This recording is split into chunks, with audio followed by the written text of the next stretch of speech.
Hello. Thanks for joining me for another edition of Electric Avenue's YouTube updates. Well, what can I say this week? Um, sad week, sad day. We lost this fantastic artist over here, Sinead O'Connor, at the age of 56, a fairly young age, and a troubled soul for sure, misunderstood, definitely. What a voice, what a singer. Not just in uh, interpreting other songs, but also as a writer. Um, it's very interesting because we're kind of in an era now where, unless you're sort of doing your own music all the time, you're kind of seen as almost like not legit. And maybe there are exceptions to that, and that could be sort of changing too. But there was a time back in the 60s and even into the 70s where performing other people's songs was quite a common practice. And I think about people like Linda Ronstadt, who built an entire career off of pretty much covering other people's songs. And in some ways, those people are seen as less legitimate as artists. Judy Collins is another one I can think of off the top of my head. I'm sure there are more. Olivia Newton-John to an extent, but hers weren't all covers. She just wrote songs written by other people.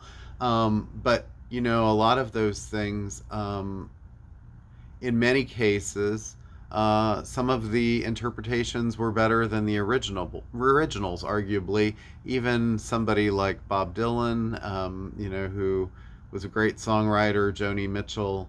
Um, Sometimes other people interpreted their songs just as well or better, or can't even necessarily say better, but just gave them a different spin on things. And Sinead was one of those people.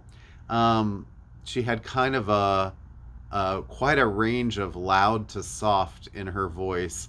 The softs were like whispers and the louds were like explosions.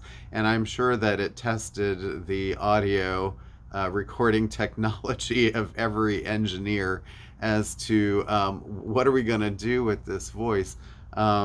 After years of being a street busker, that's kind of where she developed that sort of loud barking quality that she had, but she really seemed to be quite fragile, tender, even a bit shy in her vocalizations at times. So, anyway, it's a terrible loss.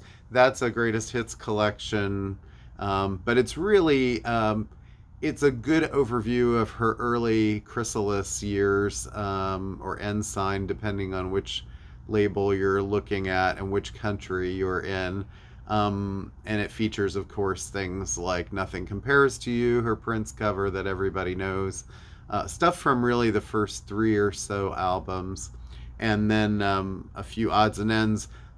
Great song on there, You Made Me the Thief of Your Heart, which was a song she did for the film In the Name of the Father, which was a Daniel Day-Lewis film. I can't think of too many other artists who, while she did have 11 studio albums, um, who have as many songs just sort of flung around on many different compilations here and there, whether it was the Red Hot and Blue compilation, and some of them were also sort of like things, charitable organizations that she was raising money for. The My Special Child project for one song there. I was gonna name. There was a Gershwin album that she contributed to. There was the Very Special Christmas that she sang, Silent Night. I think that was the second one.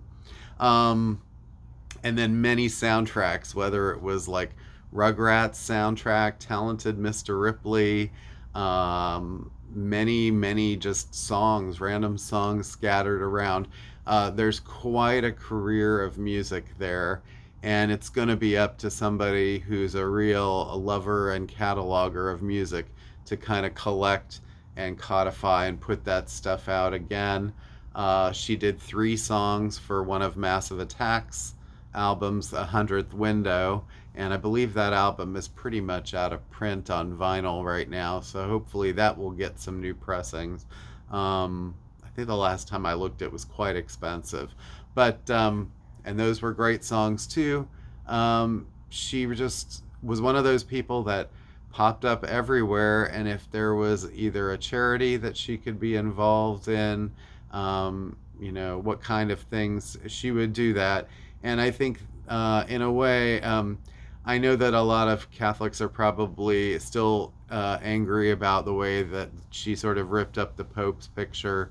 And I hope that they can sort of see that in retrospect now as kind of a misguided attempt at sort of holding the church accountable for the abuse that was going on.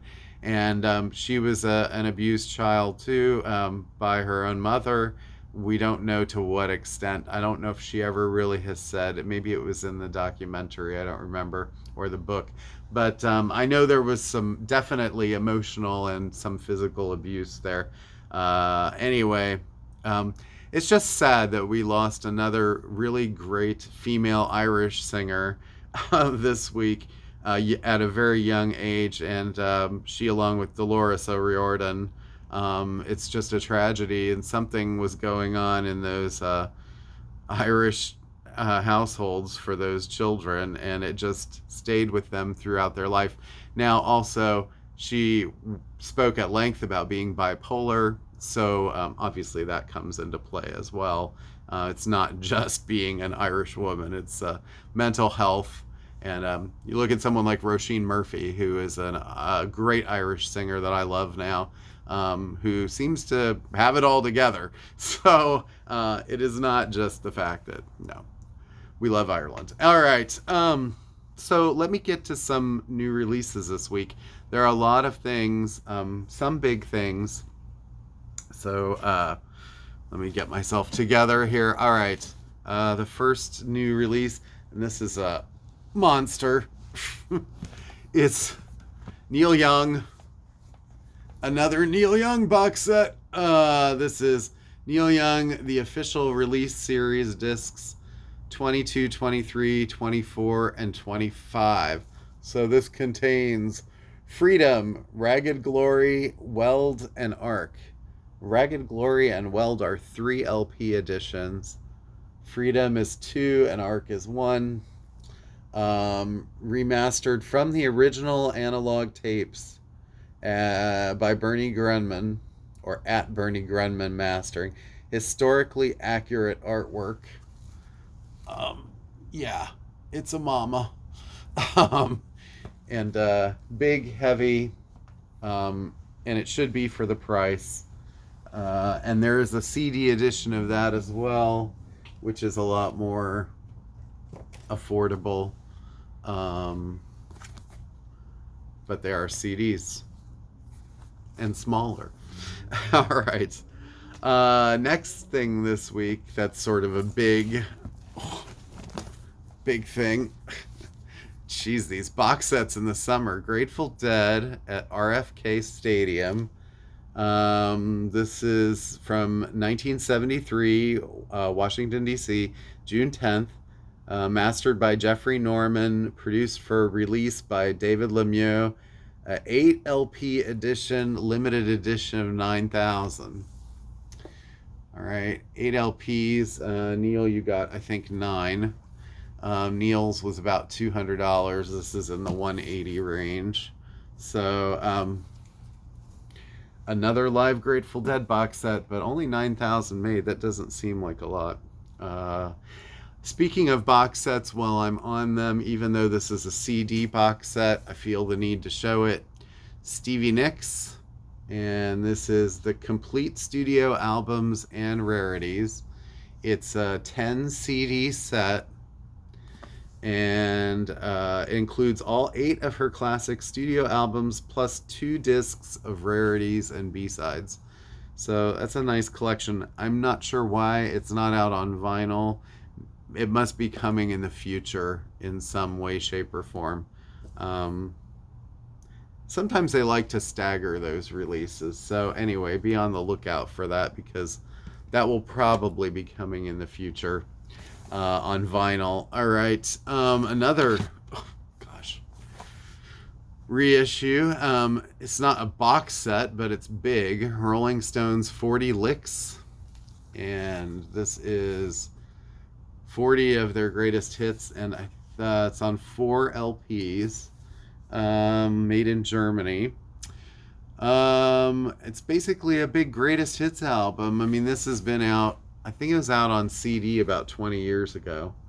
And if you look at the recent interviews with Keith Richards, he's like, "Yeah, we got some new music coming out," and it's like you've been saying that for like how long now? You guys, yeah, Mick turned 80 the other day, so good for him. But the work rate of new music has slowed to a snail's pace, it seems like. Either that or they just don't feel that it's good enough to put out. I can't imagine it's that. Anyway, this begins with Street Fighting Man, Gimme Shelter, I Can't Get No Satisfaction. Somewhere in the middle, we start getting things like Miss You, Beast of Burden, Angie, You Got Me Rocking, Anybody Seen My Baby, Tumbling Dice, It's Only Rock and Roll. So anyway, it's a great collection though. Can't lie about that. All right, jazz wouldn't be a week around here without a jazz reissue. And this is Cannonball Adderley Quintet in Chicago, done on the Verve Acoustic Sound Series.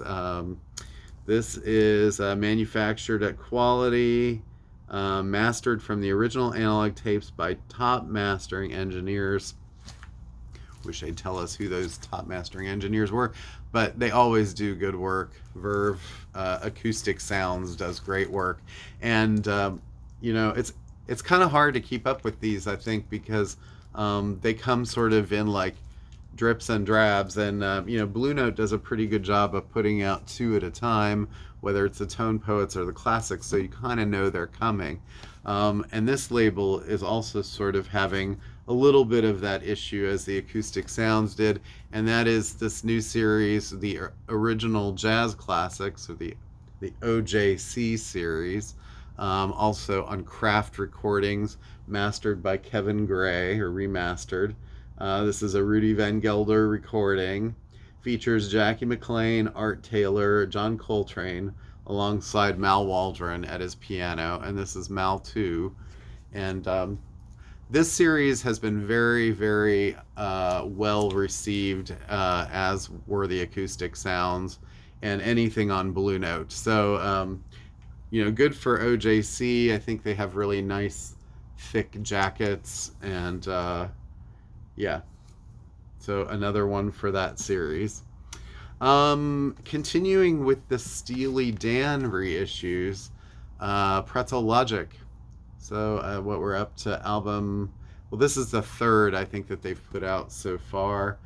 Now these are, I believe they're from digital, but they supposedly are sounding really, really great from what the Steely Dan fans say. And I think that a lot of fans were kind of like seeing sticker shock when they first announced the UHQR box sets of each of these that Acoustic Sounds was doing, and they were in the 150 and up range. And you start thinking like, well, I'm ordering 10 albums, 11 albums of those, and it's over $1,000 spent on Steely Dan, whereas these in the $30-$35 range are probably more palatable price-wise. So this one features Ricky Don't Lose That Number. It's probably the most popular, most famous song from that, I guess. Okay, so another one of my favorite artists here. I don't know how much of this I can show. Prince, Love Sexy, being reissued, finally. When he died 7 years ago, at the time, the label, Warner Brothers, said, oh, we're putting out all of the Prince albums up through the Gold Experience, 95. And then Sony came in and said, no, we're buying a big portion of the Prince catalog. And then the family said, wait a second, we want portions of this, and the lawyers are still deciding. So here we are 7 years later, and we're getting an album that should have probably been out at least 5 years ago. But yeah, Love Sexy. You could probably find this one in bins, sometimes used. It's nice having a nice brand new reissue of this, not played.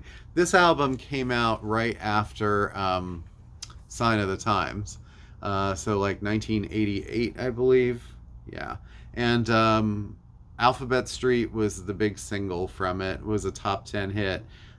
There were no other really big hits from this album. Glam Slam was a single, which is a great song.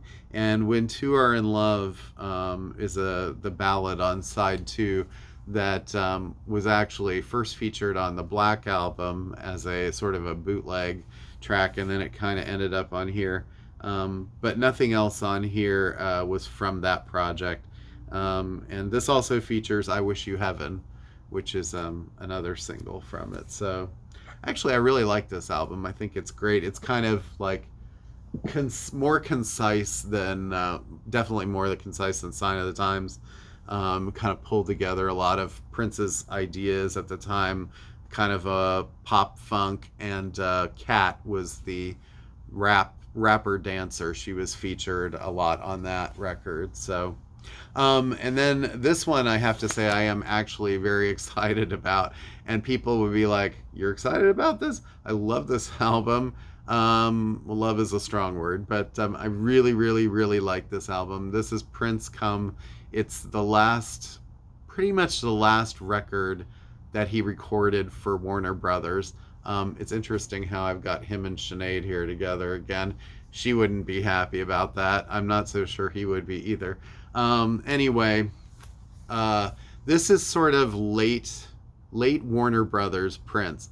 He was fighting with Warner Brothers a lot at this period, and as one person said to me, I don't even know this album. Should I be getting it? And I said, yes, you should, if you're a Prince completist and you like the Warner Brothers stuff. Like anything that's early Prince, sort of up to this era, I would say get this.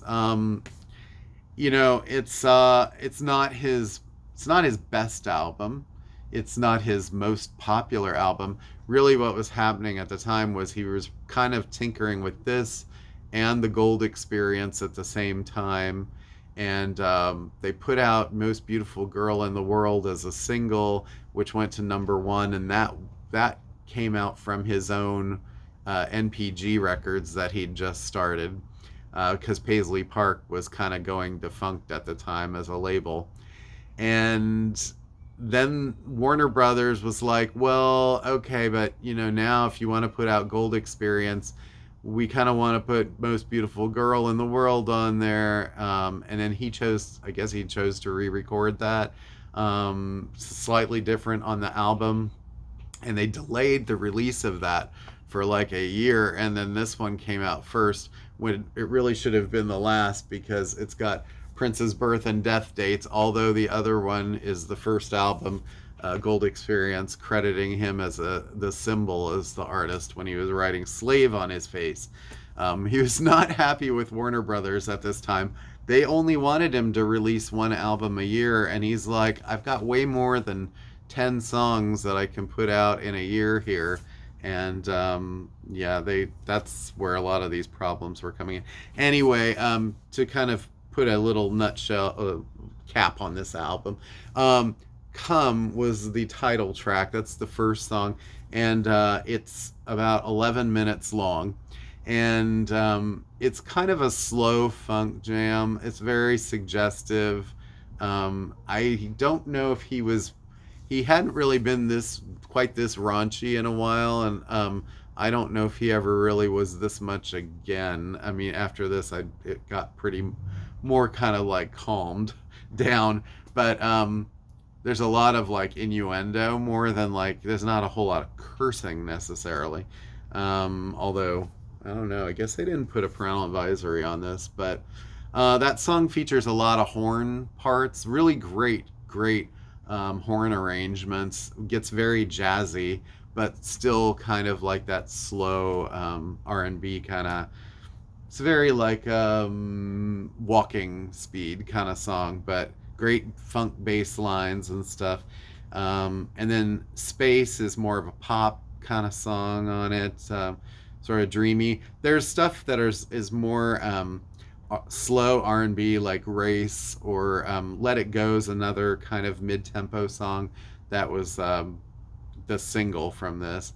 I guess the ones that are sort of probably standouts would be, other than the title track, would be Loose, which is kind of a like a techno funk song with a great guitar solo. It's fast. It's almost like Prince kind of channeling some of his bat dance tendencies and some of the sort of techno-y stuff he did on the Love Symbol album, but to a greater extent. I think he was just really influenced by things like The Prodigy and, all that techno coming out of England. And then Papa is a heavy centerpiece song about child abuse, really, that is more of a rock song, sort of. Um, Solo is like really just him singing in a quiet studio, a lot of echo, and it's very like probably one of his most personal songs in a way. It's very like strange that that actually ended up getting released on a major label album, and probably even stranger is the last track, Orgasm, which is pretty much what it says it is. Sounds like Maite was his wife at the time, or I think they were about to get married. They were sort of dating, or had just gotten married. It was before the whole like thing with their child and all. But that's, I don't know if it's actually going on, but it sure sounds like something's going on. Watch who you play that for when you're in the room with them. I love though how the last word on that track, or words, are him saying "I love you," and it's kind of like if that was the end of his Warner Brothers contract, then what a way to go by saying "I love you." All right. These items I'm super excited about, and I just think that they've been really, really well done, and you don't see stuff like this very often. But 80s movie hits collected. Music on Vinyl did this series of 80s and movie songs, and unlike most movie collections, they picked the cream of the crop. Now, I can't say that this is not going to hurt your wallet, because in the $50-$55 range, it's not cheap. It's a 2 LP set too, but listen to the songs on this record and tell me that they couldn't have done a much better job than this. A Kind of Magic by Queen from Highlander. Don't You Forget About Me, Simple Minds Breakfast Club. Together in Electric Dreams, Phil Oakey and Georgia Moroder from Electric Dreams. We Don't Need Another Hero, Tina Turner from Mad Max. Never Ending Story, Lamal, Never Ending Story. Danger Zone, Kenny Loggins, Top Gun. La Bamba, Los Lobos from La Bamba. That's side A. Side B, View to a Kill, Duran Duran. Ghostbusters, Ray Parker Jr. Burning Heart, Survivor. Okay, well, they could have probably chosen Eye of the Tiger, but Rocky IV. Invincible, Pat Benatar from Legend of Billie Jean. If You Leave, OMD from Pretty in Pink. And Weird Science, Oingo Boingo, Weird Science. That's record 1. Record 2, Power of Love, Huey Lewis from Back to the Future. Hazy Shade of Winter by the Bangles from Less Than Zero. Kokomo, Beach Boys from Cocktail. Axel F., Harold Faltermeyer from Beverly Hills Cop. Let's Hear It for the Boy, Denise Williams from Footloose. Okay, well, maybe they could have chosen another Footloose song. Say You, Say Me, Lionel Richie from White Nights. Maniac, Michael Sembello from Flashdance. St. Elmo's Fire, John Parr from St. Elmo's Fire. I Can Dream About You, Dan Hartman from Streets of Fire. Who's Johnny, El DeBarge from Short Circuit. When the Going Gets Tough, Billy Ocean from Jewel of the Nile. Hungry Eyes, Eric Carmen from Dirty Dancing. People Are Strange, Echo and the Bunnymen from Lost Boys. And Oh Yeah, Yellow from Ferris Bueller's Day Off. That is a great MFing collection. All right. Now, to put another pin in that, 90s greatest movies hits, and they did just as good of a job with this, in my opinion. All right.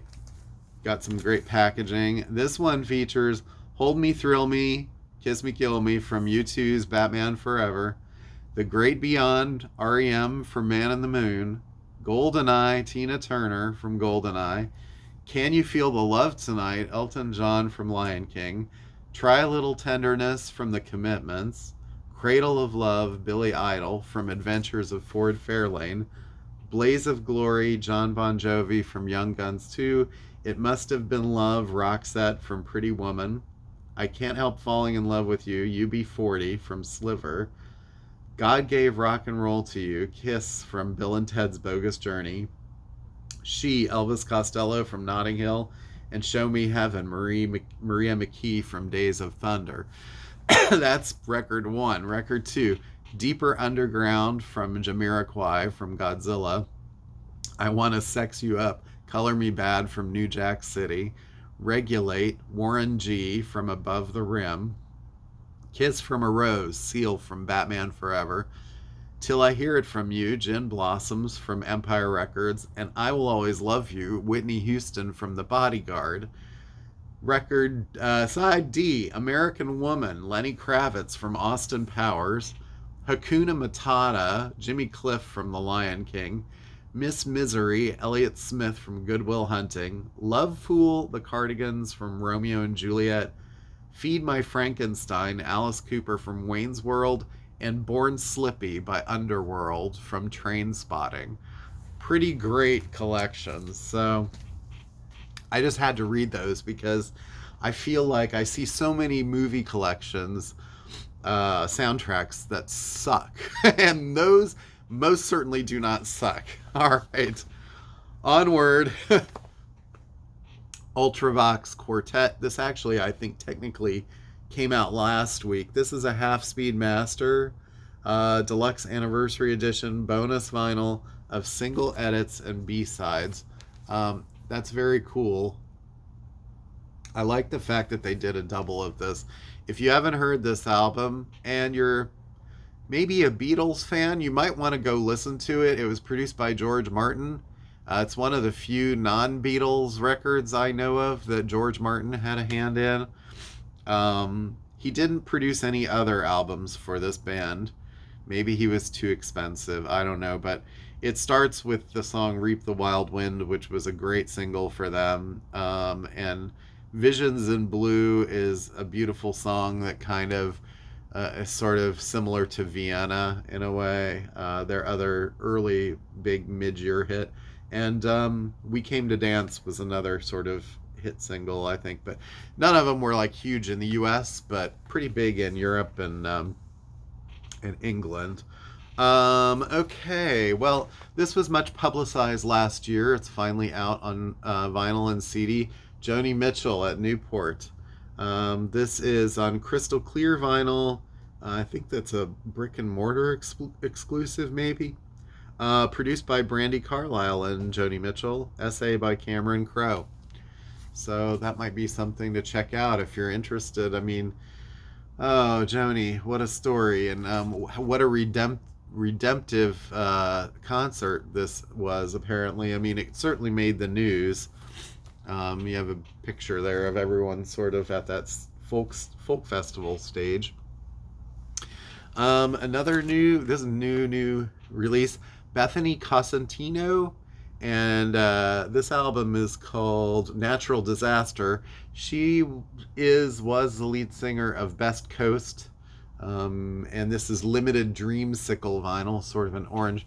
If you're not familiar with Best Coast, they're sort of a retro pop rock kind of band, I guess. I mean, it was really just two people, I think, but anyway, a lot of those beachy bands, Beach House, Beach Fossils, I mean, they're sort of all kind of have kind of similar dreamy kind of sounds. Real Estate, Best Coast was a little rockier maybe, but I need to hear that. Brand new Aphex Twin material. This is Black Box Life Recorder 2LF, and then it's got like a bunch of other sort of numbers and things with it. It's basically like a long EP. There are 4 tracks on it, 3 new tracks, and then the Parallax mix of Black Box Life. But the track is really awesome. It's kind of a little more listenable than other Aphex stuff. So I don't want to say listenable like the others aren't listenable. Especially, I really like the ambient stuff, the second one in particular. But it's got a little bit more of a light, funky vibe to it, I guess. The Budos band, Frontier's Edge. It's a new Budos band, instrumental jazz rock kind of stuff. Check that out. Another jazz record, sort of jazz kind of crossover, High Pulp. I love their cover art. This is Days in the Desert, new record from High Pulp. Speaking of reissues, Common, One Day It'll All Make Sense. I love this album cover. And these are numbered. This is 1799 of 1997. That's a little bit palindromy almost. Anyway, or take the numbers and just shift them around. This features De La Soul, CeeLo, Erykah Badu, Q-Tip, and Lauryn Hill. It's sort of a 90s hip-hop classic. A 90s punk classic. I think this is the 90s, right? Bad Religion, Recipe for Hate. Sort of an anniversary edition on color vinyl. Blues Pills, new Blues Pills record. New reissue. This is Curacao colored vinyl. Blues Pills, sort of like a rock blues outfit, well, rockin', but female fronted. Daniel Rawson. Well, he was in Grizzly Bear was the band he was in, and his last record, his solo record, was my number 2 album last year. It was just missed number 1. What a great record that was. Very interesting. Very kind of non-commercial actually, but so I'm kind of anxious to hear this. This was actually recorded before that album though, so it's older material from like 2018, 2019. New Molly Tuttle and the Golden Highway. This actually I think also came out last week. We finally got it. City of Gold. This is her new, if you sort of like really good folk bluegrass kind of stuff. Follow up to the Grammy winning Best Bluegrass album, Crooked Tree, from Best New Artist nominee Molly Tuttle. So yep. Another one that's sort of a late arriver, Pale Hound, Eye on the Bat, like Eye of the Tiger. Eye on the Bat, singer-songwriter-y kind of, I don't know how to describe it actually. It's sort of like, maybe the picture sort of describes it. Anyway, there's the first song on here is called Good Sex, followed by Independence Day and The Clutch. The Clutch, Eye on the Bat, I'm assuming that has something to do with baseball. And then another King Gizzard reissue. This is Flying Microtonal Banana again, but now it's on Lucky Rainbow wax. So it's sort of like you'll get some kind of swirly vinyl and you don't know what color it is. But the cover is very nondescript. All right, let's see. So there were some CDs I wanted to mention. I kind of already mentioned the Stevie Nicks. A few other things. We've got new Little Uzi Vert CD, and this is called Pink Tape. There's a bonus CD in here with songs with Don Toliver, Bring Me the Horizon, Baby Metal. Bring Me the Horizon. That's really interesting. New Billy Idol CD reissue, self-titled. This was his first solo record. Features White Wedding and Hot in the City. Those were the two big hits from it. And then there's a live concert, Live at the Roxy from 1982. That features Dancing with Myself also, and Moni Moni. Kind of hoping that they put this out on vinyl, maybe for a record store day or something. It'd be nice to have a deluxe edition of that. But anyway, it's a great CD, and this has the White Wedding Clubland extended remix, which is apparently 12 minutes long, from what I was reading. Gordon Lightfoot live at the Royal Albert Hall. I don't really know much about this yet, but it's a 2 CD set, 26 tracks from very late in Gordon's career. His final album is what that says. Susto, My Entire Life. Don't really know much about him. He's on New West, so it's probably sort of Americana, Mermaid Vampire, Hyperbolic Jesus. I mean, I don't know. I could be wrong. It could be like blues. I think I mentioned last week I had Teskey Brothers, and I sort of looked that up later, and that's supposedly more bluesy than I thought. So go figure. And Art Pepper Artworks. They keep putting out Art Pepper stuff on Omnivore. So and it's a great reissue label. All right. Well, I thought I needed to do a review. It's getting really long, so I'm just going to do a mini review of this. But my recommendation this week, Sinead O'Connor's Lion and the Cobra. I could have picked the second album, I suppose, which has Nothing Compares to You. That's a great album as well. That's called I Do Not Want What I Haven't Got. I Do Not Want What I Haven't Got. It's a tough title. The Lion and the Cobra. So this is actually the original European or UK cover that was reissued a few years ago. There's an American edition where she's kind of staring down a little bit more. And what basically happened was the American company saw this cover and were like, we don't like that picture. Can you find something a little more somber and serious? Like here, she looks kind of like a wild woman, and like, I don't know, it's not really like she's kind of laughing but being sassy or mean or something, and they didn't like that picture. But my copy of the original was so beat that I'm like, I just have to get a new copy of this. But this album is sort of like her mission statement, sort of in like 9 songs from the very beginning. It starts with Jackie, which is a very kind of haunting, dark song that has a kind of a guitar riff in the back that sort of builds up and is very intense. She gives you that kind of wailing at the end of that song. Then it goes straight into Mandinka, which is one of her catchiest early songs. Very guitar driven and catchy, fun.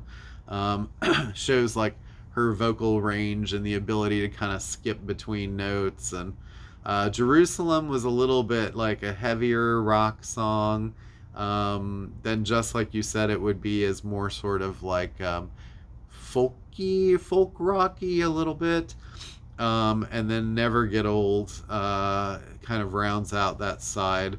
I don't know. They're all very personal songs, I think. Everything is sort of related to her somehow. Side 2, the epic ballad Troy begins that. 6-7 minutes of angst about her mother and that relationship. Very orchestral. Followed by I Want Your Hands on Me, which is like a Princey funky song. Kind of dark. Drink Before the War is another track. Very mellow and moody. And then it ends with Just Call Me Joe, which is the song that features Enya. Hold on just a second.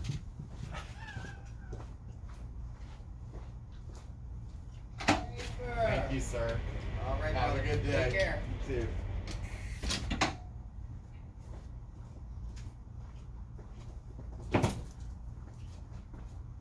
You know I'm doing a live video when I have to leave and answer UPS, right? I'm not starting this video over, and I'm not an editor, so you get what you get.